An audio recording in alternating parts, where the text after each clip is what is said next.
चलिए, today's topic is apiculture.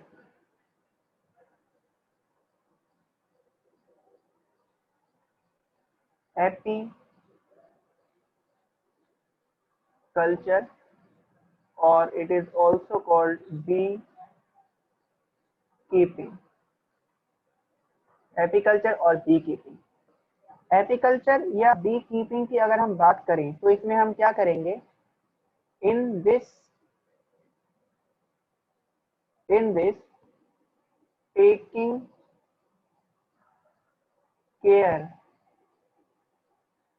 Of bees takes place। इसमें हम बीज को रखते हैं। और क्यों रखते हैं बीज को हम अपने पास? टेकिंग केयर क्यों करते हैं इनकी? बिकॉज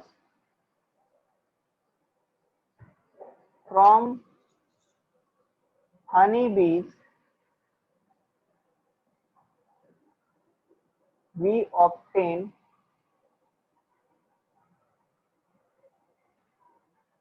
इससे हमें क्या मिलता है? वी ऑब्टेन हनी, हनी मिलेगा एंड बीज वैक्स मिलता है। और बीज वैक्स हनी बी के कौन से पार्ट से प्रोड्यूस होता है, ये आप याद रखिएगा। Bees wax produce from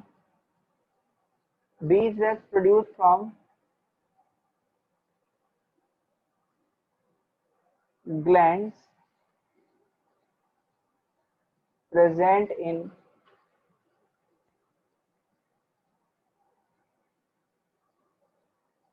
abdomen side of honey bee. Honey bee के एब्डोमेन साइड में ग्लैंड्स देखी जाती हैं, जो ग्लैंड्स बीज वैक्स प्रोड्यूस करती हैं। वैक्स प्रोड्यूसिंग ग्लैंड होती हैं ये, ठीक है। तो ये दोनों प्रोडक्ट ऑब्टेन करने के लिए हम लोग क्या करते हैं? बीज को ग्रो कराते हैं। अब अभी ये टॉपिक क्लियर कर लें थोड़ा सा, उसके बाद हम डाउट लेंगे आप सभी के। जितने भी पॉइंट मैं बोल रहा हूँ वो सारे मैं यहाँ लिखता जा रहा हूँ, ठीक है, तो परेशान ना हो आप लोग बिल्कुल। अब देखिए, अब यदि हम बीज की बात करेंगे, हनी बीज की बात करें, या इनसे जो हमें बीज वैक्स मिल रहा है और हनी मिल रहा है, तो बी कीपिंग की अगर बात करें तो ये इकोनॉमिकली बहुत ज़्यादा इम्पोर्टेंट है। इसमें सबसे इम्पोर्टेंट चीज़ क्या है कि भाई जो हमें हनी मिल रहा है और बीज वैक्स मिल रहा है, इसमें हम कौन कौन सी स्पीसीज हैं हनी बी की जो हम रखते हैं, या जिनको हम क्या करते हैं? ग्रो कर सकते हैं। तो कौन कौन सी स्पीसीज है वो, उसके बारे में लिख लेते हैं हम लोग।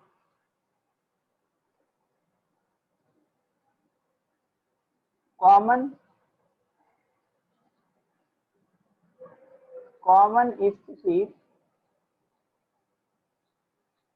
Species of honey bee. Honey bee की कॉमन स्पीसीज कौन कौन सी है? तो हनी बी की कुछ स्पीसीज हमारे पास में है, जैसे एक है एपिस इंडिका। एपिस इंडिका ये इंडिया की वैरायटी है, यानी ये क्या होगा? ये है इंडिजिनस है, हमारे भारत की है। दूसरी है, एक है आपके पास एपिस मोलिफेरा। एपिस मोलिफेरा या मोलिफेरा, एपिस मोलिफेरा, ये इटली की वैरायटी है। और ये जो दो वैरायटियां है ना, एपिस इंडिका, एपिस मोलिफेरा, ये सबसे ज्यादा यूज की जाने वाली वैरायटी है। तो मोस्ट कॉमनली डोमेस्टिकेटेड बीज हैं। इसमें सबसे ज्यादा हनी का प्रोडक्शन ये करती है Apis mellifera. Produce maximum amount of honey. ये बहुत ज़्यादा अमाउंट में हनी प्रोड्यूस करेगी, इसलिए इसको बहुत ज़्यादा यूज़ किया जाता है। इसके अलावा और भी कुछ वैरायटी हमारे पास में है, जैसे एक और हम लिख लेते हैं यहाँ पे। एक वैरायटी हमारे पास आती है एपिस डोरसाटा।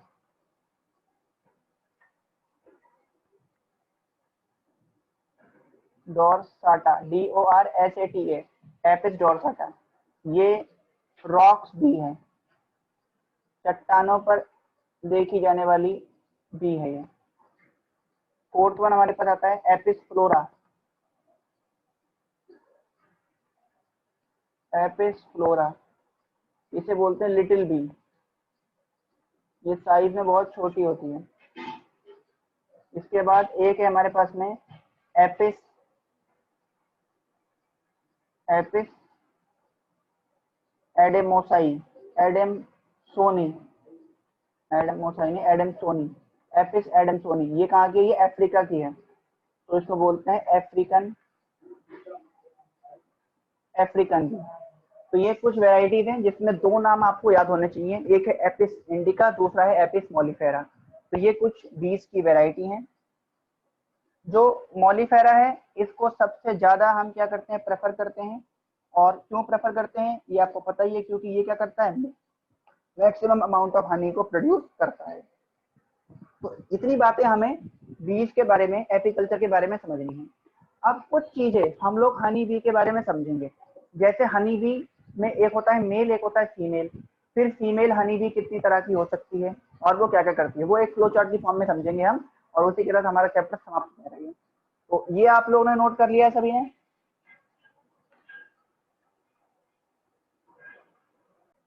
इसको हम लोग क्लियर कर देते हैं और आगे बात करते हैं बीज के बारे में। देखिए, यदि जो बीज की बात करें,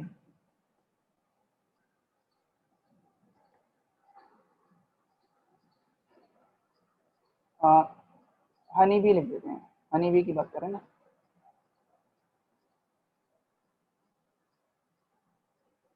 तो यदि जो हम हनी बी की बात करेंगे,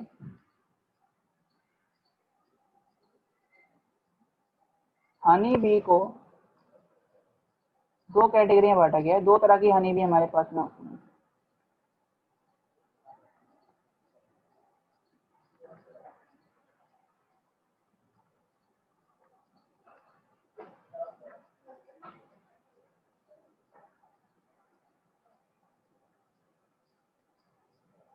एक है male honey bee, male honey bee, जिसे हम लोग बोलते हैं ड्रोन, DRONE, जिसे ड्रोन भी बोलते हैं।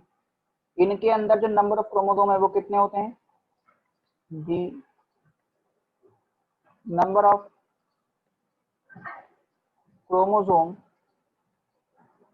इज 16। इनमें 16 क्रोमोसोम देखे जाते हैं। दूसरा है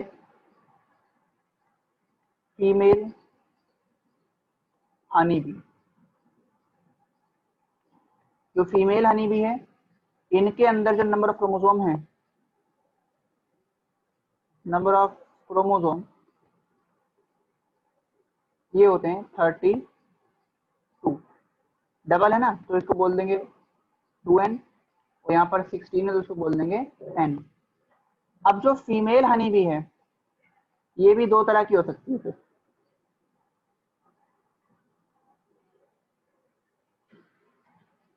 फीमेल हनी बी में दो तरह की हैं। एक है क्वीन बी, दूसरी है वर्कर बी। क्वीन बी जो है, ये हर हनी कॉम्ब में एक होती है, और ये क्या खाती है? दे फीड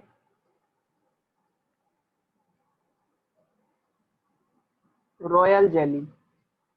ये रॉयल जेली खाएगी। और खास बात क्या है क्वीन बी में, कि सिर्फ क्वीन बी ही रिप्रोडक्शन कर सकती है। इट कैन ओनली रिप्रोड्यूस, मतलब यही है जो रिप्रोडक्शन करके ऑफ स्प्रिंग को बर्थ दे सकती है, वर्कर भी नहीं कर सकती। यदि जो वर्कर बी की बात करें तो वर्कर बी क्या खाएगी, दे फीड बी ब्रेड, ये बी ब्रेड खाती है और इट कैन नॉट रिप्रोड्यूस, ये रिप्रोडक्शन नहीं कर सकती। ये करती क्या है, it is for collection of nectar, ये नेक्टर कलेक्ट करेगी। इसके अलावा कंस्ट्रक्शन ऑफ बी हाइव्स, ये बी हाइव्स को बनाएगी, मतलब छत्ते को मेंटेन रखना, बाकी सारा काम करना, शहद इकट्ठा करना, ये सारा काम किसका है, वर्कर बी का है। और रॉयल जेली खाना, आराम से रहना, रिप्रोडक्शन करना, घूमने निकल जाना, ये सारा काम क्वीन बी का है। तो क्वीन बी रानी की तरह रहेगी और ये वर्कर बी जो है वो काम करती रहेगी। तो ये हो गया आपका क्वीन बी और वर्कर बी। ठीक है, ये कैसे बनती हैं कैसे नहीं बनती हैं ये हम लोग आगे वाली क्लास में 10th क्लास में समझेंगे, वहां पर पढ़ना है हमको, रिप्रोडक्शन वहां पढ़ना है, तो वहां पर समझाऊंगा मैं आपको कि क्वीन बी क्यों बनती है, किस तरह से बनती है, और वर्कर बी कैसे बनती है, और मेल का क्या रोल होता है। तो फिलहाल आपको इतना क्लासिफिकेशन आना चाहिए। तो ये चीज समझ में आ गई। अब हमारे पास आता है ये कि भाई हम लोग जब बी कीपिंग की बात कर रहे हैं तो बी कीपिंग में हम किस तरह से बी कीपिंग को मेंटेन कर सकते हैं, उसके मैनेजमेंट के लिए हम क्या तरीके कर सकते हैं। तो ये जो हमारा लास्ट टॉपिक है इस चैप्टर का वो लिखिए आप, हेडिंग दीजिए management of apiculture, management of apiculture.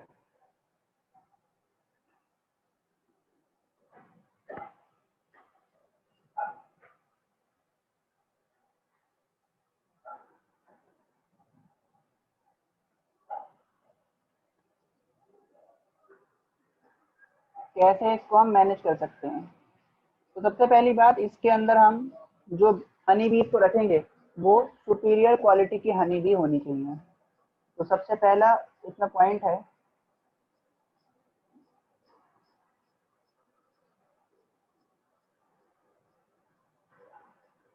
Taking care of superior quality honey bee. Superior quality की हनी बी होनी चाहिए, और वो कौन सी होगी, जो सुपीरियर क्वालिटी की हनी बी है ये रहेगी आपकी एपिस मॉलिफेरा एंड एपिस इंडिका। इसके अलावा जो इनका हैबिटेट प्लेस है वो प्रॉपर प्लेस होना चाहिए, सुटेबल प्लेस होना चाहिए। तो देयर शुड बी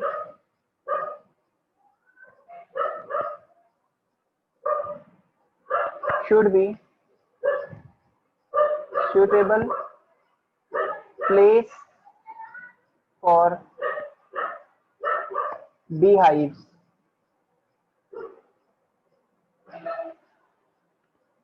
इसके अलावा इसको हमें प्रोटेक्ट करना है प्रीडेटर के एक्शन से। प्रोटेक्ट दी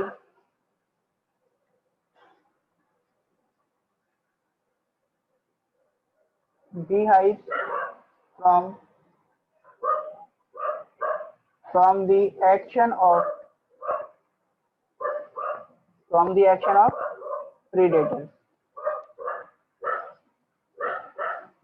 इसके अलावा और क्या करना है हमको, और जो beehives है इसको हमें एक्सटर्नल एनवायरमेंटल फैक्टर से भी बचाना है। टू प्रोटेक्ट दी, या ऐसे लिख लीजिए, प्रोटेक्ट दी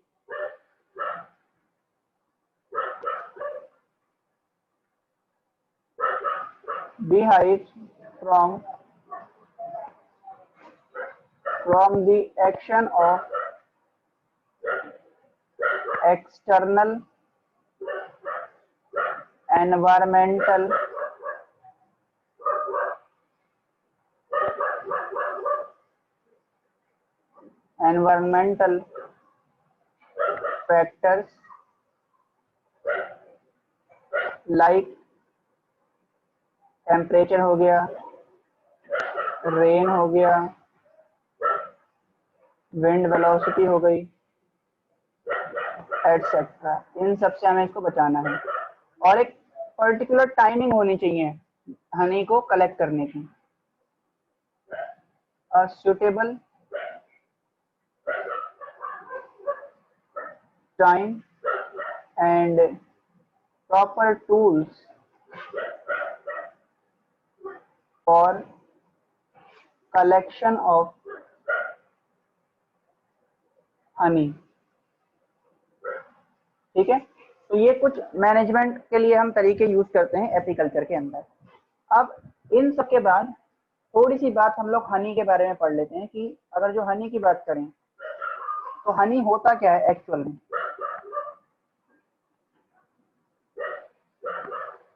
हनी जैसे हम लोग शहद बोलते हैं, ये क्या है? Honey is vomit of honey bee. जो हनी बी की उल्टी है, वॉमिटिंग है, वॉमिट है, वो है हनी। और हनी का कॉम्पोजिशन अगर देखें किससे बना हुआ है?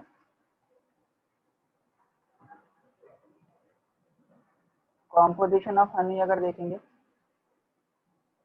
तो इसमें है आपका nectar plus salivary juice of honey bee. Honey bee का सलाइवा और नेक्टर, इन दोनों के मिलने से बना है हनी। नेक्टर हमें किससे मिलता है? Obtained from flower.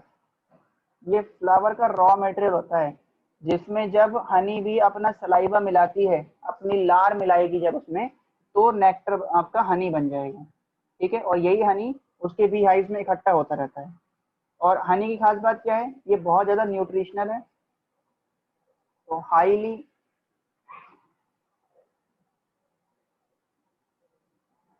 न्यूट्रिशनल और हाईली न्यूट्रिशनल है। और क्या है? और अगर हनी की बात करेंगे तो इसको हम यूज करते हैं एज ए मेडिसिनल सोर्स के रूप में। It is high medicinal value, इसकी मेडिसिनल वैल्यू भी बहुत ज्यादा है। ठीक है, तो ये हमने बात कर ली हनी के बारे में। तो इसी के साथ हमारा जो ये चैप्टर है ये कंप्लीट होता है। तो हमने अपना ये chapter improvement in food resources complete कर लिया और हमारे 3 चैप्टर पूरे हो गए हैं। पहला हो गया है सेल, दूसरा टिश्यू, तीसरा हो गया है इम्प्रूवमेंट इन फूड रिसोर्सेज। एक चैप्टर हम लोग आधा कर चुके हैं और वो है हमारा डाइवर्सिटी। तो डाइवर्सिटी वाले के 6 वीडियो लेक्चर आपके SDSS ऐप पे और यूट्यूब चैनल पर भी मेरे अवेलेबल हैं। आप लोग वहां से उसको फोकस करेंगे। नेक्स्ट जो लेक्चर रहेगा, जो नेक्स्ट क्लास होगी, वो हम डाइवर्सिटी से ही शुरू करेंगे और उसमें हम लोग प्रोटेस्टा के बारे में पढ़ेंगे।